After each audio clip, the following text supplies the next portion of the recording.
እኛንም የሚወክለን አህያ ነው። አህያ አርጉልን።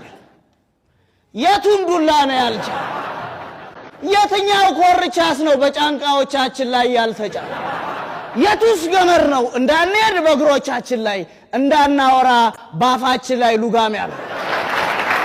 የእናንተን የዕድር ስራ አስፈጻሚ ኮሚቴዎች አጉል ንትርክና ትርክት በመስማት ያተረፍነው ትልቅ ጆሮ ብቻ ነው አይደል? አለስ ይሄን ትልቅ ጆሮ ቀንድ ነው ብላችሁ አይደለም እንደ ከማንም ኮርማ ጋር ግንባር ያላችሁ አጋጠማችሁን? ስለዚህ አህያ አርጉልን አይልም። ጎረቤቱ የዚሁ ሰውዬ ጎረቤት ቀጠላ ማውን ነገር ነው ይሄ ብሎ ተነሳል። ማውን ነገር ነው ጎበስ፣ እኛን የሚወክለን ግመል ነው። ጎረቤትየው እንዴት ሲባል ስንት ዘመን ሙሉ አይደል እንደ እንባችንን እያፈሰስንና እያለቀስን ለአራጆችና ለበላቶቻችን አንገታችንን ስንሰጥ የኖር ነው። ታዲያስ የማንም በአቅም ያነሰ በእውቀት ያነሰ አይደል እንዴ እንደ ግመል ቁጭ በሉ ሲለን ስንቀመጥ ቁሙ ሲለን ስንቆም የነበር ነው። ውሃ ጥሙን ችለን ስለ ውሃ የምናዘም ህዝቦች አይደለንም። ስለዚህ ግመል አርጉልን አለን። ከፊት የሻምበል ካድሬ የነበረው ብድግ አለና ማይሆን ነገር ነው ጎበስ፣ እኛንም የሚወክለን አበባ ነው አለለ። እንዴት ሲባል ህብረ ቀለም ያለን ህዝቦች ነን እኮ። ህብረ ብሔራዊነታችንን የሚገልጽልን አበባ ነው። እሾሁንም ፍሬውንም እንቡጡንም በአንድነት ያዝን ብንረግፍም ደግመን የምንበቅል ህዝቦች ነን አይል ብድግ አለና አንዱ አበባማ አይሆንም። እንደ አበባ ለሚረግፍና አበባን ለሚያረግፍ ትውልድ እንኳን አበባን መወከልና አበባን መትከልም ጥቅም የለውም ሲል ተነሳላ ሻምበል። ይሄ ጸረ ለውጥ ብሎ ስብሰባውን አያሳምፀው። የጋራ ጉዳይ ሳይኖርህ የጋራ አርማ ትፈልጋለህ። እዚህ ደፋሮቹን የሚችላቸው እንደ መንፈስ ያለ ዕውቀት ትልቅ የሥራ ልምድ ያለው ሰው ብቻ። የመንፈስን ጨዋታዎች በተከታታይ ከጠጭ ቤት በስርጭት አስተላልፍልሃለሁ። ቢራ የተወደደ ሰሞን የቀበሌው መዝናኛ ጋር መንፈስሽ አይደላ አጨብጭቦ እስሄዶ እዚህ ጋር ሀገር ሳይረበሽ አንድ ቢራ አስተናጋጁ ያመጣለታል። እሷን ሲጨርስ ይቀጥላል። ጎበዝ ሀገር ሳይበጠበጥ ሌላ ቢራ ይመጣለታል። ሶስተኛ ላይ ጎበዝ መስከረም ሳይደርስ ሀገር ሳይረበሽ ሌላ ቢራ አምጡልኝ ይመጣለታል። አስተናጋጁ መጨረሻ ላይ መጣ። ሂሳቡን ይዞ ሲመጣ የፈራሁት ደረሰ ሀገር ተበጠበጠ አለላ። መንፈስሽ ከባድ ሰው እኮ እቺን ጨዋታ እኮ ጠጅ ቤት ሁሉ ይዟት መጥቷል። አንዱ የአዝማሪው ባንጃውን ዘፈን ይሰማና ፓ ፓ ፓ ፓ ፓ አዝማሪው ባንጃ ያለው ድምጽ መሰለ ሲለው መንፈስሽ ቀበል አርጋ ከ97ቱ ይበልጣል።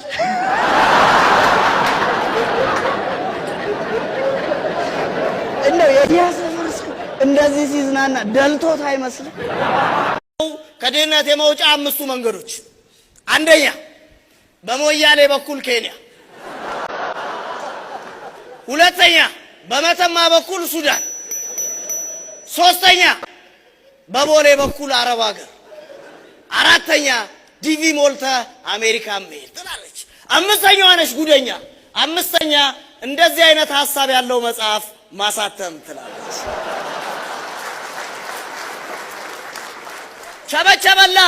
ከዛ ሁለት ወጣቶች እቺን መጽሐፍ አንብበው ቡና እየጠጡ ይወያዩላል። አንደኛው እኔ እዚህ ኢትዮጵያ ውስጥ ሰውኜ ከምፈጠር አሜሪካን ሄጄ ጅንስ ሆኜ ይፈጠር ይሻለኛል አይልም። ጓደኛው ቀበል አረጋዋ ሰልባጅ ሆነ ትመጣታለህ። ፍራሽ ውስጥ ከመስመጥህ በፊት የዘመቻው ተጠቃሚ ሁን። እንደኔ ሁሉ ጊዜ የመፍትሄው አካል ለመሆን ሞክር። የመፍትሄው አካል እንዴት እንደምትሆን በማማ ልጣይሽ ምሳሌ ያስረዳለሁ። ልጃቸው ሌባው መንፈስ ሌሊት አጥር እየዘለለ እየገባ እንቅልፍ ይነሳቸዋል። በዚህም የተበሳጩት ማማ ልጣይሽ በንጋታው ባለሙያ ይጠሩና ዙሪያውን የቤታቸውን አጥር ባደገኛ አጥር ያሳጥሩታል። ለሳምንታት እፎይታ አገኙ። መንፈስሻም በጊዜ እየገባ መተኛት ጀመረ። አንድ ቀን ሌሊት ማማ ልጣይሽ ብድግ ሲሉ መንፈስ ወይ ከውስጥ ወደ ውጪ መዘል ጀምሮ በጣም ተናደው በጧቱ ባለሙያውን ጠሩና ጎበዝ ጎበኙት ይሄ በቀይ ቆርቆሮ የተጻፈው ምንድነው አሉት ባለሙያው ማማ ይሄማ አደገኛ አጥር ነው ቢለው አሉት ታዲያ ወደ ውጪ ምን ይሰራል ወደ ውስጥ አርግልኝ ጠላቴ ከውስጥ ነው ጠላቴ ከውስጥ ነው አሉ ማማ ለታሽ አንዳንድ ሰው እኮ ከውስጡ ሳያግባባ ነው ሌላውን ሊያግባባ የሚነሳ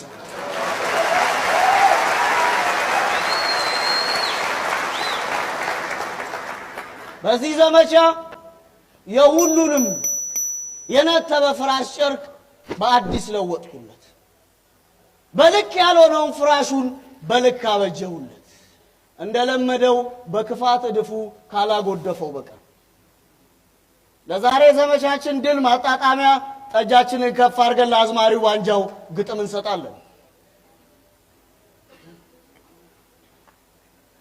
ታደሰ አንተ ፍራሽ አዲስ በወገፋ ሐሳብ ቅዠት አታግበስብስ ባዳፋ መዳፍ በእድፋም እጅህ እንባህን አታብስ ከምንነትህ ደጅ ከማንነትህ ጽንፍ ሰው መሆንን አስስ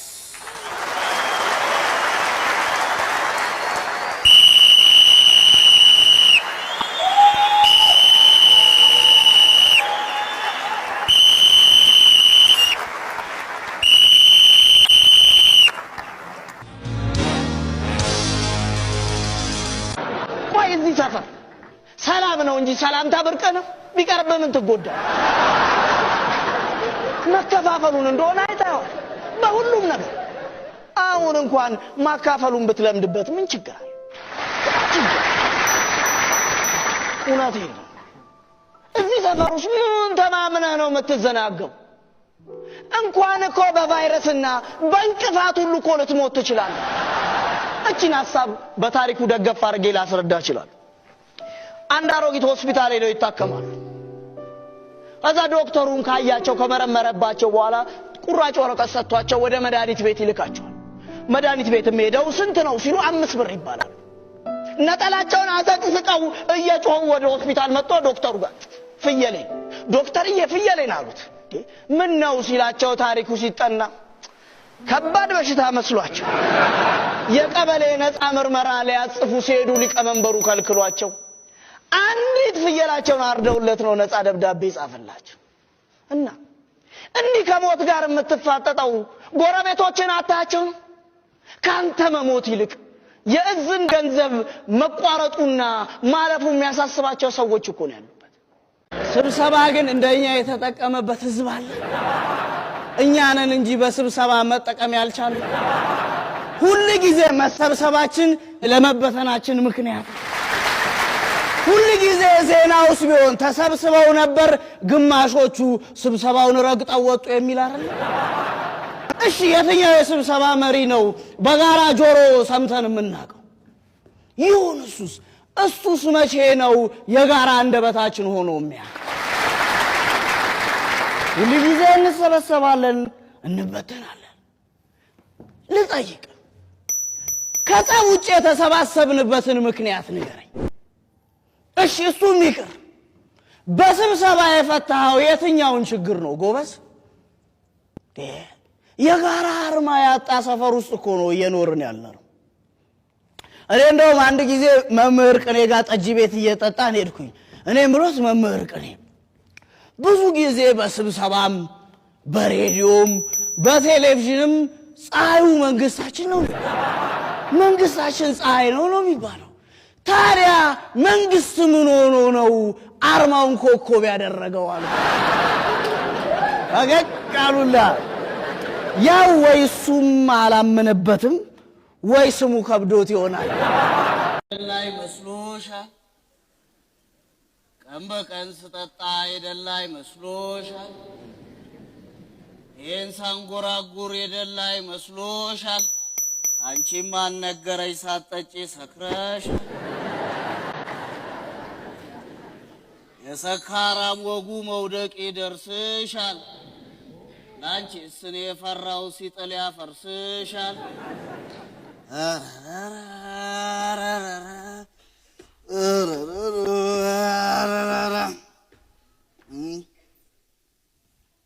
አንዱ ዲቪ ደርሶት ውጭ ሀገር አይደለም ውጭ ሀገር ሄዶ እየኖረ አንድ ቀን ያበሻ ግሮሰሪ ገብቶ ድራፍት መቀምቀም ጀመረ። ትንሽ ቆይቶ አብሾ ተነስቶበት ማጓራትና መጮ ጀመረ። ከዛ ከጎኑ የሚጠጣው ሰው አረባ ካልጠፋ ነገር ይሄን ይዘህ ትመጣለህ ከሀገር ቤት። ሰውየውም ከተረጋጋ በኋላ ምን ላድርግ ወዳጄ ባዶ እጄን ከምወጣ ብዬ ነው አለ።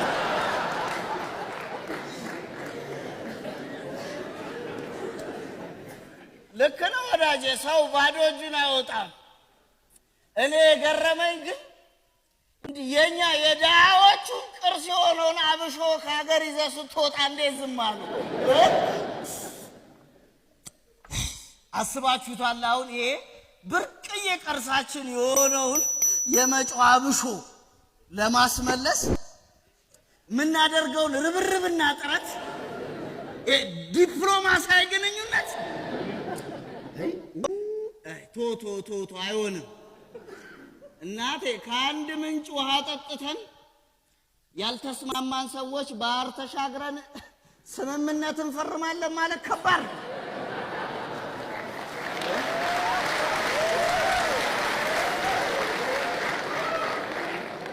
ይውሰዱት፣ እንደውም ይጥቀማቸው፣ ይውሰዱት። ከኛ ጋር ያልተግባባ አብሿችንን ለማስመለስ ከሌላው ጋር ሲግባባ አስበዋል። ለነገሩ አሁን እዚህ ሰፈር ጨዋት ሁሉ ውጭ ሀገር ካልወጣ በስተቀር ጆሮና ትኩረት አያገኝም ማለት። ምንዛሬው ስንት ገባ? አንድ ሕፃን ቤተሰቦቹ ብቻውን ከሚሆን ከሕፃናት ጋር መጫወት ይልመድ ብለው መዋለ ሕፃናት አስገቡት። ከምሳ ሰዓት በኋላ ትምህርት ቤቱ ሕፃናቱ እንዲያርፉ ብሎ ፍራሽ አዘጋጅቶ ያነጥፍላቸው። ልክ ሕፃናቱ ተነጥፎላቸው የዚሁ ቤተሰብ ሕፃን ልክ ፍራሽ ሲያይ ምን ቢል ጥሩ ነው? ልንቅም ነው?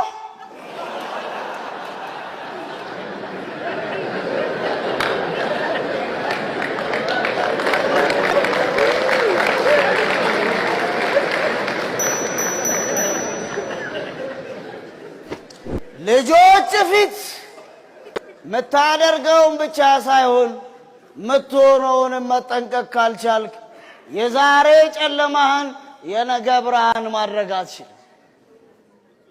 ልጆች ሕፃናቶች ኬክ የቆረሱበትን ቢላ ተቀብለሃቸዋል ወይስ በእጃቸው ይዘውት አድገዋል? ለልደቶቻቸው የሰጣቸውን ሽጉጥ አስተታቸዋል ወይስ አቀባብለው መተኮስ ጀምረዋል?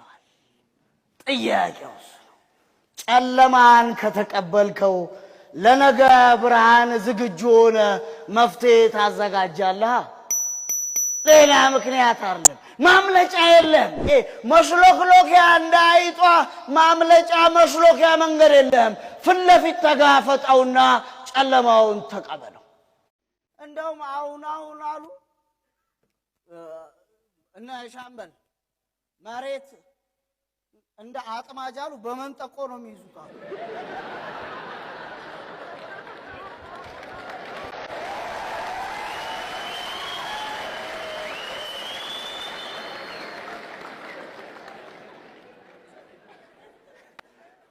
እንደውም አንዱ አሉ መንጠቆን ወረወረ። ከዛ ሲስብ አለ መሬቱ ያለቃው ቢሆንስ?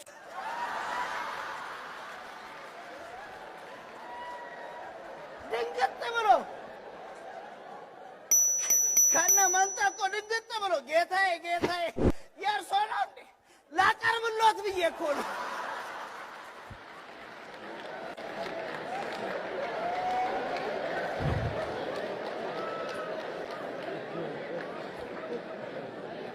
የሰውየውን ገጠመኛ አስታውስኩ።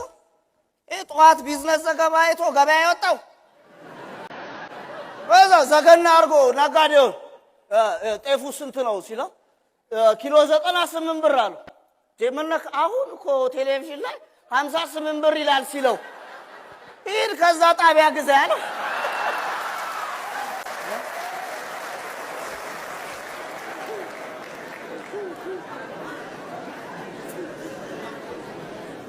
እምንኖረውና እምናየው የተለያየ ነው።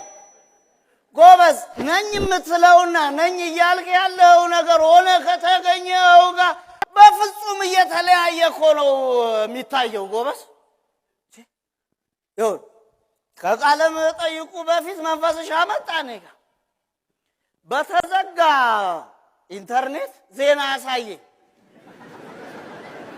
ዜናው ምን ይላል? ሀገሪቷ በበይነ መረብ ዘርፍ ከጃፓን ጋር ልምድ ልውውጥ አካፈለች። ልምዷን ሻምበል ከሌላው ጊዜ የገረመኝ በዚህ ምክንያት ነው። እንዴት ዛሬ የጋራ ጉዳይ የሆነ ሐሳብ አነሳ በሚል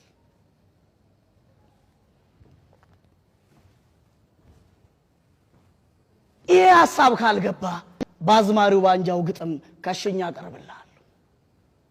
ትላንት ጨለማ ነው ባልነው ተደነቃቀፍን፣ የጽልመቱን መንገድ ደም ከፍለን አለፍን። ዛሬ ጨለማው ተገፎ ፀሐይ ብትወጣም በንጋቱ አምኖ አይናችን ካልበራ እንኳንና ዛሬ ነገም ነው መከራ ይላል። እኔ ልንገርህ በእንደኛ ሀገር ሁኔታ በምንም ይሁን በማንም ምክንያት ሁሌም የሚሞተው ንጹሃኑ ሰፊው ድሃ ህዝብ ነው። ስለዚህ ደፋሮቹን የምትታገላቸው በድፍረት ሳይሆን እንደ መምህር ቅኔ ላሉ አዋቂዎች ጆሮም ልብም በመስጠት ነግሬያለሁ። የሁል ጊዜ የጸቦቻችን ምክንያት ንግግር ብቻ አይደለም ትርጉምም ጭምር ነው። ደፋሮቹ ያልከውን ሰምተው ለጸብ ይዘጋጃሉ። አዋቂዎቹ ያልከውን ብቻ ሳይሆን ልትናገር የፈለግከውን ልታወራ ያሰብከውን ተረርተው ያስተምሩሃል። አይጦችና ድመቶች ናቸው አሉ።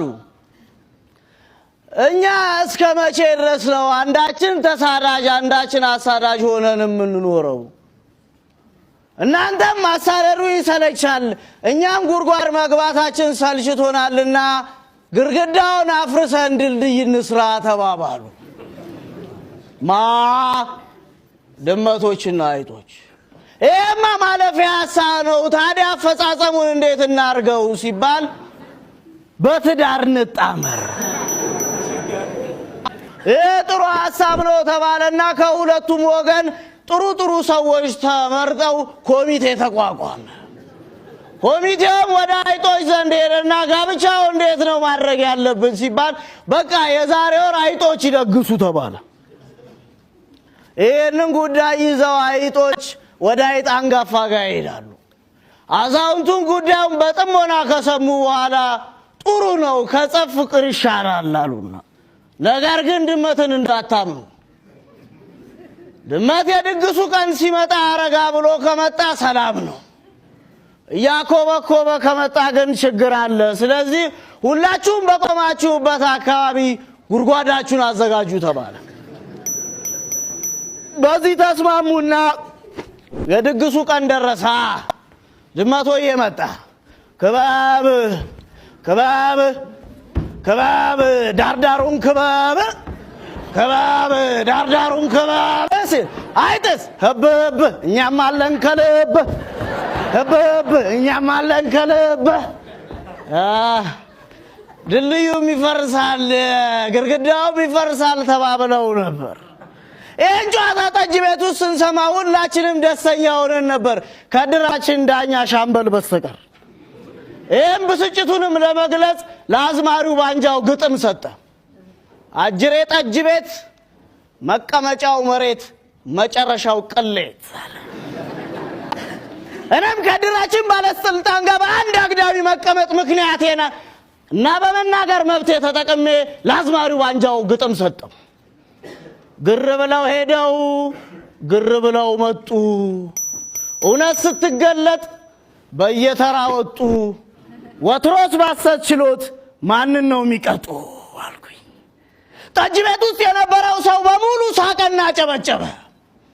የሳቀው ወይ በኔ ነው ወይ በሻምበል ነው፣ አሊያም ሳቁ አምልጦት ነው። ያጨበጨበው ለግጥሙ ነው፣ አሊያ ጠጅ ሊያዝ ነው። ምክንያቱም የዚህን ሰፈር ሰው አውቀዋለሁ። እንደ ወንዝ ወራሽ ነው፣ ባፈሰሱት የሚፈስ። ሁሉ ጊዜ እኔ ጠጄን ከጠጣው በኋላ ጸሎቴ አንድ ነው። እንደኛ ሰፈር ሰው ጅረት አታድርገኝ፣ ሰው አድርገኝ ብዬ ነው የምጸልየው። ምክንያቱም የዚህን ሰፈር ሰዎች ክሳቸውንም ፍርዳቸውንም አውቀዋለሁ። አንዷ ከባሏ ትጣላና ባሏን ፍርድ ቤት ትገትረዋለች። ክሱ ምንድነው ሲባል በወዱ ሰድቦኛል። የክሱ አይደለም የሚገርመው፣ ምስክሩ ነው የተባሉት ጎረቤቶቿ አዎ ሰምተነዋል።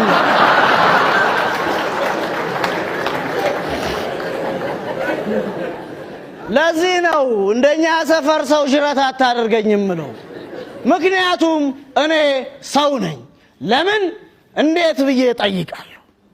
መስመሬንም መንገዴንም መምረጥ የምችል ሰው ነኝ። ባጎረፉኝ አልጎርፍም፣ እንደ ጎርፍ ተክተልትሎ